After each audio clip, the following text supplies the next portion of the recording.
11ویں جماعت اردو کے اس پیریڈ میں سبھی طلباء اور طالبات کا ایک بار پھر خیر مقدم ہے۔ آج اس پیریڈ میں شبلی نعمانی صاحب کی لکھی ہوئی غربہ نوازی کی تشریح پیش کی جائے گی، تو آئیے سماعت فرمائیے۔ افلاس سے تھا سیدہ پاک کا یہ حال، گھر میں کوئی کنیز نہ کوئی غلام تھا۔ شبلی نعمانی صاحب کہتے ہیں کہ بیوی فاطمہ کی غربت کا یہ حال تھا کہ گھر میں نہ کوئی کنیز تھی اور نہ کوئی غلام تھا۔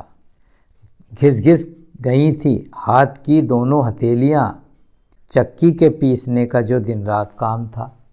دن رات چکی پیسنے سے سب آپ کے ہتھیلیاں گھس گئی تھی۔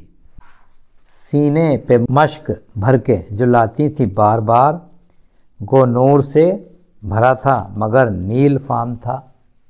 آپ کا نور سے بھرا سینہ بار بار مشک بھر کر لانے سے نیلا پڑ گیا تھا۔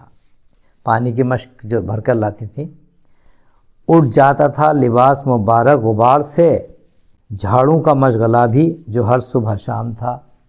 صبح شام جھاڑو دینے کی وجہ سے آپ کا لباس غبار سے اٹھ جاتا تھا۔ آخر گئیں جناب رسول خدا کے پاس، یہ بھی کچھ اتفاق کے وہاں اذن عام تھا۔ ایک دن آپ رسول خدا محمد صلی اللہ علیہ وسلم کے پاس گئیں، اس دن اتفاق سے وہاں لوگوں کے ملنے کی عام اجازت تھی۔ محرم نہ تھے جو لوگ تو کچھ کر سکیں نہ عرض، واپس گئیں کہ پاس حیا کا مقام تھا۔ چونکہ وہاں اکثر لوگ نامحرم تھے، اس لیے کچھ عرض نہ کر سکیں اور شرم و حیا کا پاس لیے گھر واپس آ گئیں۔ پھر جب گئیں دوبارہ تو پوچھا حضور نے، کل کس لیے تم آئی تھیں، کیا خاص کام تھا؟ اس کے بعد جب آپ دوبارہ حضور صلی اللہ علیہ وسلم کی بارگاہ میں تشریف لے گئیں تو آپ صلی اللہ علیہ وسلم نے دریافت کیا کہ بیٹی تم کل کس لیے آئی تھیں، کیا کوئی خاص کام تھا؟ غیرت یہ تھی کہ اب بھی نہ کچھ منہ سے کہہ سکیں۔ حیدر نے ان کے منہ سے کہا جو پیام تھا۔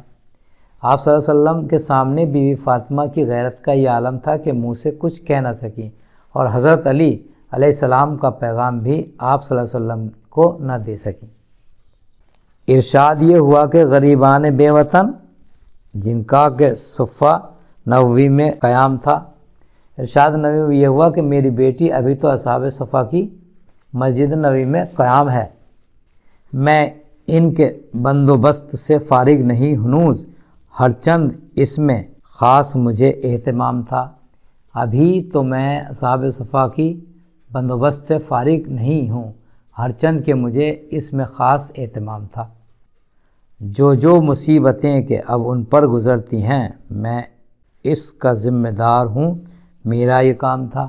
اصحاب صفہ پر جو مصیبتیں پڑی ہیں، میں اس کا ذمہ دار ہوں، اس لیے ان کا انتظار کرنا میرا ذمہ تھا۔